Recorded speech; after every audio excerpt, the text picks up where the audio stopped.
Yeah, go ahead. There you go. It's recording now. All right, sweet.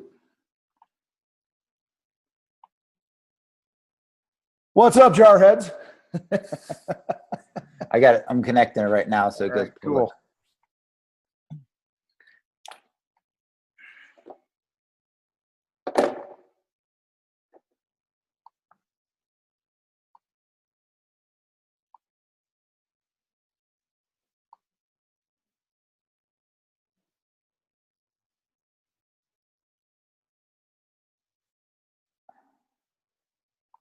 We are live. We're live, huh? We're live. Well, like you were saying, we were going to just start with, this is a 9mm Beretta that I got from my father-in-law. I bought it from him about a year ago. It had been sitting in his house back in Wausau, Wisconsin for a long time. And got an email one day or a Facebook message says, "Hey, do you want, would you like to have this weapon?" And I said, "I would love to have this." So I bought it from him. And so what other way to start a live broadcast than with a 9mm sitting here? Let me put it away so nothing crazy happens. And we'll go from there. So Daryl, how you doing, man? I'm doing well, man. First of all, Tom, I appreciate you coming on today. Tom, guys, he is an entrepreneur. He's also a Marine veteran, as you can see. He's crazy with guns too. And I wanted to bring Tom on because he's all about the mindset on that side of it, with how to turn your ideas into income, helping a lot of contractors. He's got a book called Six Figures, 6 Ways to Six Figures. Apologize, my dyslexia kicks in at times, guys. That's all right. There's also a fellow 0311 right here. You got guys. And I wanted to bring him in here to share a little bit about his background and how he got started being an entrepreneur after leaving the Marine Corps, and a little bit of his story. And I'm pushing Tom out to you guys today, guys. So whatever questions you have, just comment right under below the live video feed, and I'm gonna go back in there and check out the questions as we go. So Tom, first question I got for you: how did you get started in entrepreneurship? What's the first venture you remember as a child get involved doing entrepreneurial type stuff? Because I know we all have some kind of story behind that. It's funny. I was actually in the Marine Corps, and I started. I was taking a college class. I was overseas, and I had some time, and so I took this marketing course. And what's funny is, at the time, and I hadn't even thought about this until the second you just asked this question. I totally forgot about this. I had to write a paper on how I would save the Sears and Roebuck company, because they were struggling at the time. Now, I got out in 1992, and I was a Desert Storm veteran, and I was with Bravo 17. And anyway, my first entrepreneurial dipping of the toe was writing this paper. And looking back, I found the paper not too long ago, and I got this A on it, and I looked back at it, and it was a total entrepreneurial spin of how I would market that company. And I had no idea what I was doing. I barely squeaked through high school. And so, although it wasn't like starting a business, I can see where like the seeds were starting to just kind of grow. And fast forward a number of years out of the Marine Corps, living outside of Chicago, where I'm from. I'm from Wheaton, Illinois. And I live in Manitou Springs, Colorado now. But I'm outside of Chicago, and I was working with my wife in campus ministry. Actually, we were in Madison, Wisconsin at the time, and I got let go from the church. So I got fired from a church. Go figure. Wow. And, you didn't bring your gun with you, did you? Too hardcore or something, right? But and I picked up a couple sales jobs. I was selling carpet. I sold nails and tools out on job sites. I sold windows and siding. I did a bunch of stuff, and I'm driving around the area doing this stuff. And I have an uncle that's a painting contractor, and I'm like, man, I worked for him growing up, and there's all this opportunity here, and the economy was booming. And I'm like, and then some guy from our church actually asked me if, I wanted to bid on his house. It just kind of happened. And I did this job, and then it turned into another job. And like in the first week, I think I made like, $4,000 or $5,000 or whatever when I finally pulled the trigger. And I thought I was a millionaire. I thought I was rich.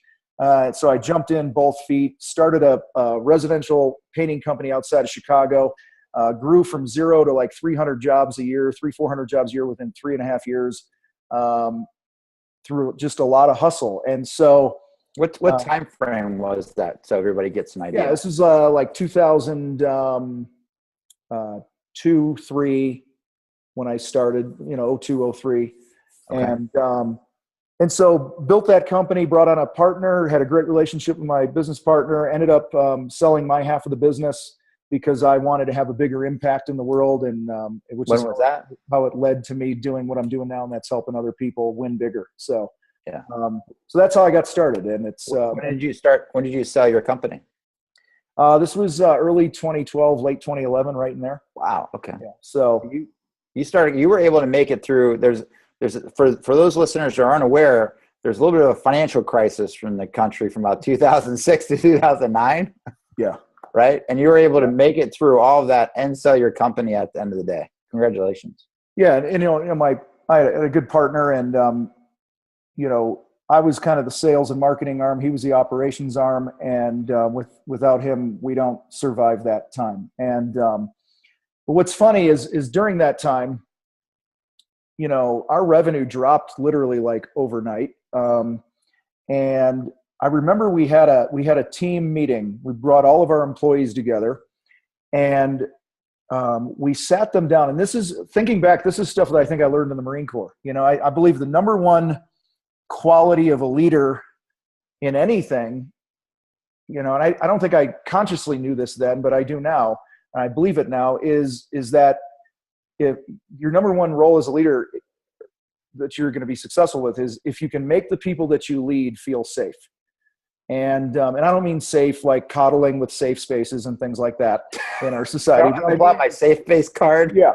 But, people always know that you're not BSing them, and they know that you're going to shoot them straight. You know that you have their back. And, we've all, the guys listening to this, we've been in the Marine Corps, right? And it's, you all know that Mustang officer that comes in, he gets it, and he's got your back, or a good, good platoon sergeant or whatever. And so we just sat the team down, and the speech was this: hey, we're all taking massive cuts in pay. We understand if you have to leave, totally get it, because you got babies to feed and stuff like that. But we believe that we're stronger together than we are apart, and we promise that we're going to find a way to make it through this. And not one guy left. And so I credit that with a couple things. One is having a good partner. You got to be in business with the right people, and the other is a lot of what I learned about leadership as a Marine Corps, squad leader and things like that. So that was a rough time, but it was also the best thing that had ever happened to me as a business owner, as an entrepreneur, because it did two things. One, it taught me how to unify my team better. And the other thing that it taught me is it taught me how to market without any money. I mean, Marketing without money. It was so hard to find the money to market with, because it was just one of those times in the economy. And there were a lot of mistakes that I think we made, but I think one of the things we did really well is we learned how to tell a better brand story, and we got more involved in the community and went back to that grassroots hustle. And so again, it ended up being one of the best things that I think could happen to me, just as a coach and as a leader and as an entrepreneur. So Tom, help us dive in a little bit deeper there. Take some of the lessons that you learned as a squad leader in the Marine Corps. Because here's one of the things on the outside business world. Mm-hmm. I mean, I know myself, and I happen to be one of those Marine officers out there. Yep. And again, mission first, Marines close second, into making sure troop welfare is taken care of. Because I find that when the troops are taken care of, they take care of the officer. Absolutely. Pretty simple. And I think one of the things that I always say when I got in front of my Marines is, listen, guys, you guys aren't here to serve me. I'm here to serve you. Mm-hmm. Just making sure that mentality understood, and telling them they need to voice up their, and we'll refrain from cussing so much on here. Make sure they speak up, to their chain of command if something is messed up. Right. They say it that way, politely. So that's the only way I would find out if something was messed up. So I was really big on that. And one of the things is you take these lessons I've seen in the corporate America and these business owners and the guys that are leaving out of the Marine Corps, and they see guys that are coming out and they're not sure what to do with them. Yeah. And my thing is like, here's a corporal I have who's done convoy operations, in charge of millions of dollars worth of equipment. And, they could easily lead a squad of 20 people. Well, in corporate America, that's like a division, Yeah.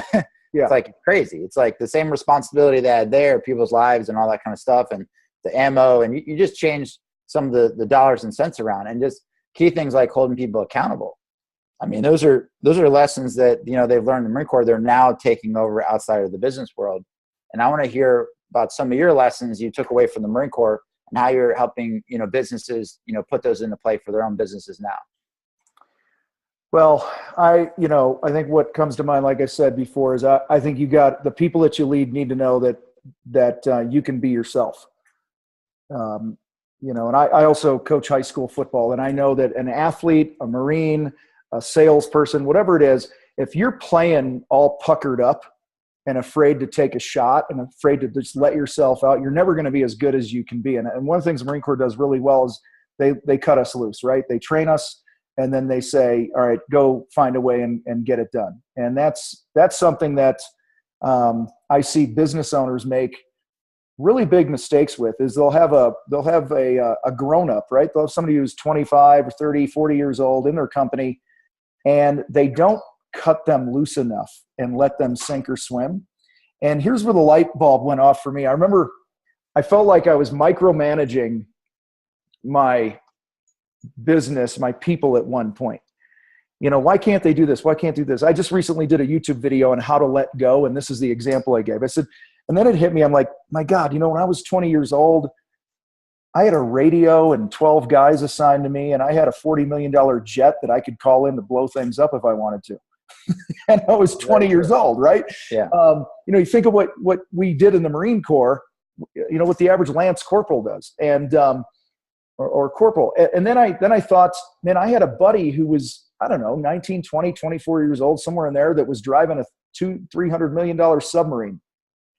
Yet we won't let the people in our companies, you know, in the contracting world, you know, set up a job or go estimate a bedroom, you know, because we want to have all this control. And so I think one of the biggest lessons I learned is it's on me as the leader to equip them, to train them, but we got to get out there and start playing ball as fast as we can, because that's how you learn, and that's how you grow, and that's how you adapt, and that's how you develop other leaders. So for me, that I think that's the one that really hits it. So. Yeah, that's some very good insight. So you take somebody here who's been responsible for all these multiple guys, giving that control to help build your business. Because at this point, once you get on the outside, you know, I'd say from the military side is, you know, it's not somebody's life on the line, it's their livelihood on the line. Right. You know, to make sure you're able to kind of close the deal. So Thomas, share us a little bit more about what's one of the biggest things. I like to say there's no failure in life. There's only feedback. Mm-hmm. What's one of the biggest lessons you've learned from the feedback you've gotten in running business yourself, or possibly some of the other ones that you've seen businesses do? Oh, there's a lot. I would say the biggest thing is everything that isn't going your way is your fault. You have to embrace that. You have to own your shit. And all of our success and all of our failures, or whatever we're going to call them, it comes down to the choices that we make, right? We can choose to work on ourselves. We can choose to, you know, point the finger and blame other people. So I think as an entrepreneur, as a business owner, as a division leader in a company, I think that the number one thing that we've got to get through our heads is that we are 100% in control of the things that we can control. So you have to control what you can. I can't control anything else other than the things I can. And, you know, like one of the big areas I see, you know, since I know we talk about money and things like that in here, and sales mindset, we have a program called the Contractor Sales Academy.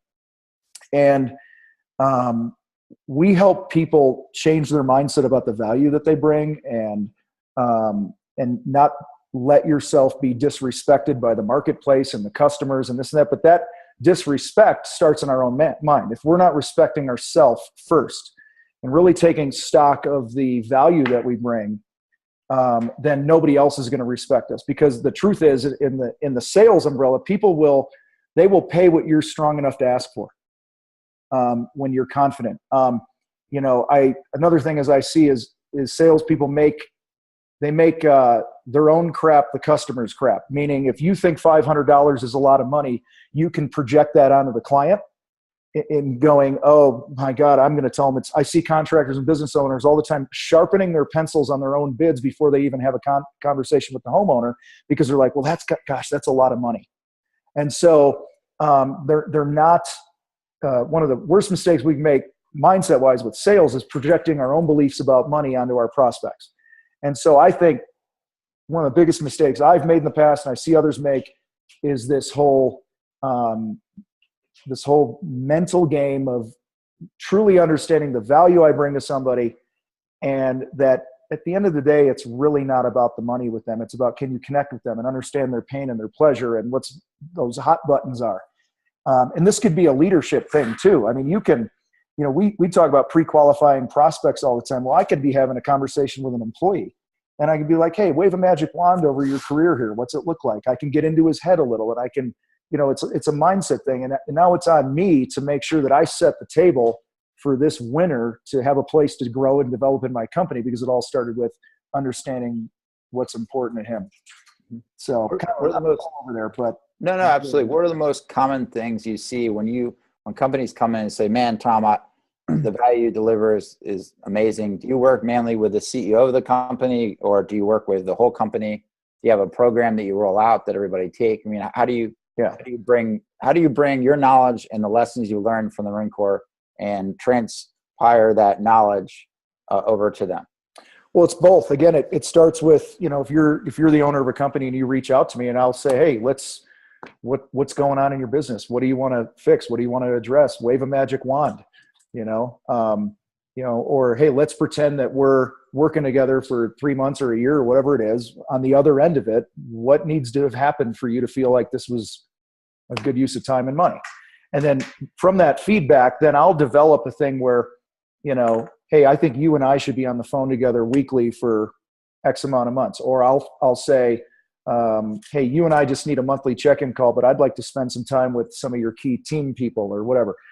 So it's not a one size fits all, because none of us are one size fits all, so it's a variety of that thing, but I've done all the above that you mentioned. Okay. Go in for a 1 or 2 day workshop where we get the whole company there. And I love bringing the people with boots on the ground. I love getting them in the room. I love getting them alone, because you can get some real scoop of what's happening in the business. And the owner, you might be thinking that you're this amazing leader and you're, addressing all these things in the business that are important to your people. But then you start getting feedback from those boots on the ground, right? And they're like, yeah, that ain't the reality here. And so we can peel those things back. And many times it simply comes back to just changing the mindset of the owner. But, That's awesome. Get in front of people, we can't do that. So many people, they want to kind of look at themselves like, oh, I'm doing all this great stuff. But then it's real important you check in with your people and get that feedback. And guys, I want to get some feedback from you. If you've got, like Rob, you're posting stuff on here, or Jason Top, if you guys got questions and you just want to fire them out on the page here, I'm paying attention to that so I can ask Tom directly for you guys. So feel free to do that. And Tom, when you're out there, what are the most common mistakes you see the business owners that they're making? Like when you're out there and you're taking on a business, what are like some of the low hanging fruit that somebody could take into action today? Be like, wow, that's something I'm doing I didn't even realize. Well, number one, they're not charging enough money. And I'm talking small businesses here, right? The dude who gets out of the Corps or whatever and starts a web design business, starts a contracting business, whatever. Most business owners are grossly undercharging for what they do. So that is number one. And that all starts in your head, just understanding your value, like we talked about. The other one I see is that we don't view employees as an investment. And, we can't pull off the things we need to pull off in our businesses without the right people. And, winners, here's a big thing. Winners are not going to stay in a company that doesn't have a clear path to winning more. Like if I hired you tomorrow, I know you're a winner. I know your background, so I know you're a winner. If you came into my company and I just kind of cut you loose and had no accountability, no recognition, no fun, no clear path to how you can continue to kind of put some more trophies up on your wall or whatever, whatever it is that motivates you, you're going to bail on me. And it's not going to be because of money. I mean, there was a stat that came out not too long ago. I'm terrible with quoting my sources here, but trust me. It was like 65% of employees would rather have a new boss than a raise. Wow. Okay. And I believe it just starts with, I mean, the employee issues I see across all industries. Everyone's like, there's no good people out there. Like, you're going to tell me in a city of 3 million people, you can't find one good person? No, you just need to be a better leader is what it comes down to. And so I see that as a big thing. They don't invest. But then you go, well, how do you find these people? How do you attract these people? Flip it back to the marketing side. How do we find customers? We build a brand. We tell a good brand story. We identify what our ideal clients look like, and we speak their language. It's no different with your employees. All right. If you want the winners to be attracted to you, then create some video content and boost it on Facebook to the age group of the dudes you want working for you, and put it out there that have certain likes. Maybe they're former athletes, or they went to this college, or they did this. And that Facebook brand story of the type of company that you have continues to get served up. So I see a lot of businesses not, marketing for clients and employees 365 days a year. So to me, that's it. Then we don't make the experience for our employees really good either. And we focus on customer experience, but we don't focus on employee experience. I'd ask those of you that own a business out there, do you know what the goals of your people are? What do they really want to accomplish in their life? What's a win to them look like? And it's not always a raise. It might be, the dude wants to, finish his degree, or it could be he plays in a band and he wants to be able to have time off every year to tour. Well, if he's a winner, I want to help him achieve what he wants, even if it's a little inconvenient for my business, because what's that going to do, man? He's going to want to stick with me. What is it? Zig Ziglar said, you help enough people get what they want, you're going to get what you want. Yep. In our day and age, we got to be a lot more flexible as business owners when we get those good people. So I can go on. There's a million mistakes, man. I had a mistake. I really think you were onto something there, especially when you talked about, I think one of the things we do inside the Marine Corps, whether it's going to be going to corporal's course or sergeant's course or squad leader's course, we have all of these courses set aside to then invest into our Marines and invest into it all the way up to general officer symposiums. I mean, every rank has some kind of course they're going to. There's command and staff, as officers, and, staff sergeant's course, platoon leader's course. We have all of these courses and we're constantly investing, and they constantly have awards at all these different courses. Well, think about this. One of the things the Marine Corps does really well. I just talked about building the employee brand. I don't think there's any better brand builder in the world than the United States Marine Corps. When you see the commercials and you see this, that's why we all join. It's like, man, I want to be one of the few badasses on the planet, man. Right. That's what it is. And they appeal to that. But the other thing the Marine Corps does really well, you ever had something pinned on your chest? Yep. How's that feel? Feels pretty damn good. Okay. So what the Marine Corps does is they are rewarding the behavior they want. And that's a mistake a lot of business owners make, a lot of entrepreneurs make, is we complain about all the things that are happening in our business. My people aren't this, my people aren't this. And I would say, hey, this next week, every time you see some behavior that you want, pin something on their chest, figuratively. Put a helmet sticker on, like a football team. Yeah. And if you work in the trades and you own a carpentry business, maybe you buy the guy a new tool belt, or you buy him a new nail gun, or a gift card to one of the stores or whatever, where he could buy some cool tools, or take some time to bring the whole office together and go, hey, listen, Bobby here did an amazing job of respecting one of our clients this week. It was a really tough situation, blah, blah, blah. I promise you that when you flip it, you start, looking back on the core, and you mentioned the ebook I wrote years ago and things like that. I talked about building your team. What I learned in the core was there's high accountability, there was high recognition, and then we had a lot of fun. Those were kind of the three constants of the best units that I was with and the best leaders that I served under General Mattis, there you go, man. When he was a lieutenant colonel, that's how old I am. And there you go. But like there was high accountability, which we need, but then there was high recognition, and so I would challenge the entrepreneurs, business owners, leaders out there, do an experiment over the next week or month or whatever you want to do. Say, I'm not going to let anything come out of my mouth with my people except recognizing the stuff that I want more of. and I guarantee you will get more of that stuff. Golden nuggets right there. Yeah. That's huge. Guys, recognition. If I had a mic, I would have dropped it right there. Dropped it right there. And here we go. We got t-shirts, guys, and ribbons. Marines will climb up a hill and go after to get a t-shirt or a ribbon. That's right, man. I've actually been there. You know? So those are huge notes. Let me check on the page here. All right. Shannon had a question in here. Newly divorced and trying to put things together to start a new small business. I ran businesses in the 80s. After I got out of the Marines, it was good for a few years, but no one was there to help me be successful. This is great help. Thanks you, Shannon. Any questions you have there? You want to fire away, man. This is you got the Motor Hard, expert on right now, and he's a key component for helping a lot of businesses have a lot of success. So guys, feel free to fire away any questions you have here on the page, and I'd be happy to read over any of the questions you guys are putting up here. Did you say that was Shannon? Was that his name? Yeah, Shannon. Okay, so I'm not looking at the Facebook page. So, that's fine. Let me share one thing with Tim real quick. We've all got things in our personal life, right? We all have things, whether it's, spouse stuff, kids stuff, financial stuff. I've had all the above.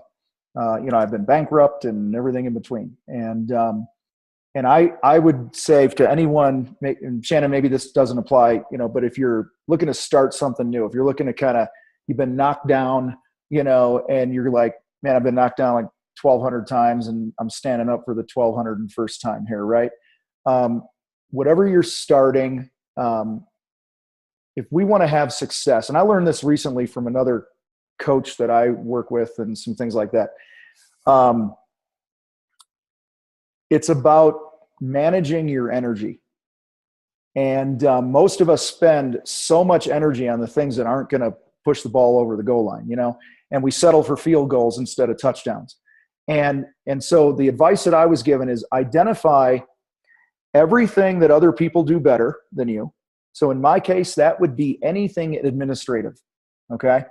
Like I'm that guy that I don't have one here, but I'm that guy that can be given a envelope with a bill to pay. The check can be written out, sealed in the envelope, a stamp, and it's addressed. It can be handed to me to drop off at the post office on my way through town.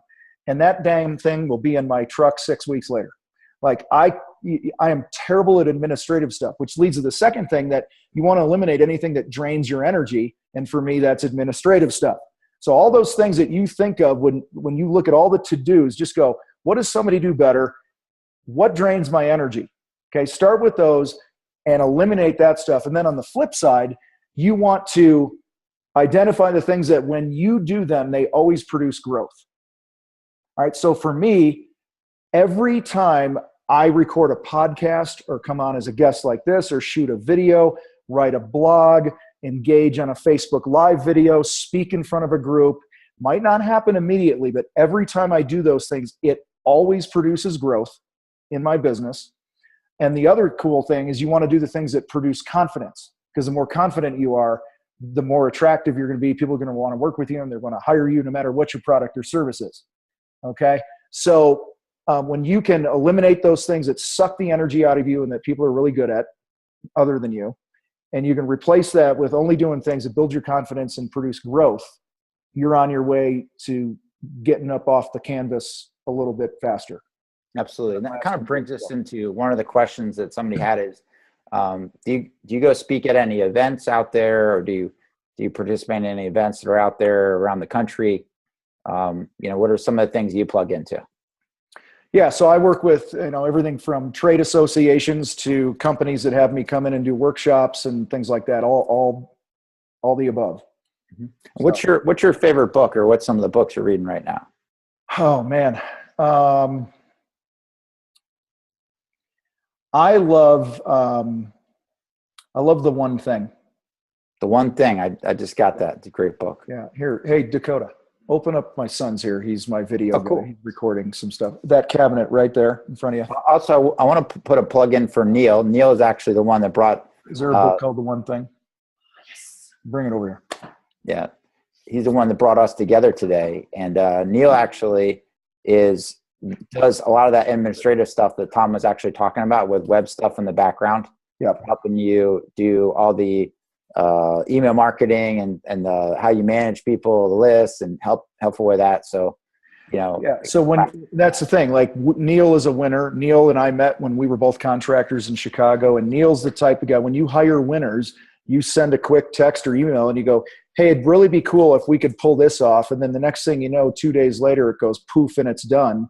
And I didn't have to give any time to it and get frustrated and this and that. And it's worth the amount of money that you pay somebody to do that. So, I see this with business owners a lot in the trades. They'll spend $10,000 on a freaking piece of equipment, and then they'll gripe about, updating their website, or they'll gripe about hiring somebody like Neil to take care of their sales funnel or whatever. Mm-hmm. Guys, you got to invest in people and stuff like that. So yeah, here's that book. The one thing, and the whole premise is, listen, we cannot multitask. All right. And you're going to be way more efficient and productive and reach your goals faster if you basically sit down and go, all right, I'm going to drive one nail in at a time here. Imagine when I speak, sometimes I use the analogy. Imagine I'm building a house and I have a bag of nails and I run over to this wall and I tap it in a quarter of the way and I go, oh my God, there's another nail over there that needs to be put in. And I put it in. I spend my whole day running around the house, and I get home and I'm like, man, I'm so tired. I didn't get anything done today. How many of us feel that, right? What did I do today? I didn't really get anything accomplished. When the best thing to do is you set the nail and then you keep hitting the sucker until it's all the way in. Just make sure that the nails you're hitting early in the day, first thing of the day, are the ones that are going to get you toward the goals that you want. So the one, stay focused on one thing, and when you bounce around to 50 different things, you get 50 things not done. Yeah, there you go. Yeah, that's Neil over at emailsplat.com if you guys want to check them out. Any other questions you guys have on the page here, feel free to post them as well. So again, the book, The One Thing, and Tom, where could people get more information about you and your services and how you go about helping contractors that are out there? I got a few places. And let's start with the Strongpreneur podcast on iTunes. Is pretty much a weekly podcast where we talk about stuff like this. The second would be reberlive.com. That's my Facebook page where I do a lot of Facebook Live videos on different topics. So we got the podcast, we got that, we got the Tom Reber YouTube channel where stuff like that's happening. All that's free, man. There's total stuff out there that I promise will help you. I get emails all the time. Like guys are like, hey, I've been watching your videos or your podcast or whatever for the last year, and I've been implementing stuff and I'm getting out of debt and making more money or whatever. And I'm like, cool. And then you can also head to my website, which is Motor Hard. Motor's my mantra, my personal mantra of how I approach life and how I roll. So if you go to motorhard.com, and there's links to our Contractor Sales Academy and coaching and a speaking page and stuff like that. So, between that, there's plenty of stuff out there for people to get in touch. Cool. Absolutely. And thanks, Tom, for having me on today. One last question. So how much networking do you do? Oh boy, depends on the type of business. So if I'm a brick and mortar local based business, that's how I built my business. I'd drive down the road. I'd see a house that had rolls of carpet out on the street or something. And I'm like, oh, they probably need a painter. So I'd go knock on the door and go, hey, I'm Tom. Here's my card. You might need to know me sometime. It's building influencers, who else stands in front of my customer, and I'm B&I groups and, sponsoring things in the community. I mean, absolutely. You have to network. Well, doing what I do now, it's different because I work all over the country and things like that. I do a ton of networking in this realm by producing lots of content, connecting with guys like you. And now, you become the average of the 5 people you hang out with. So 100%. You and I now start hanging out with each other, and we're rubbing off our networks on each other, and we help one another. And I don't even mean monetarily. I just mean like expanding your mind and helping you grow. So yeah, your job, anyone's job, is if they want to grow their business, networking has to be a huge part of that. When I've not focused on networking, I usually see like a downtrend in my business 6 to 9 months from now. I can look back and go, man, I wasn't at events. I wasn't meeting people. I wasn't doing stuff like this. because what you plant today is going to grow 6, 9, 12, 18 months from now. Truth, the truth, the truth, and more of the truth. Congratulations, Todd. Appreciate you coming on today again. I appreciate it. Motor Hard, guys, you know where to find them, motorhard.com, and make sure you get on motorhard.com because you want to find out how you can get your motor cranked up that much higher. So I appreciate it, Tom, for coming on today. Daryl, thank you. I appreciate you having me. And anyone that ever has any questions, feel free to reach out. I'll help you any way I can. You got it, brother. Okay, cool. I stopped the recording and I stopped the live part, so now it's just you and me. All right, cool. That was cool, man. Thanks. Yeah, dude. Now, how do I stop it on my end here? On the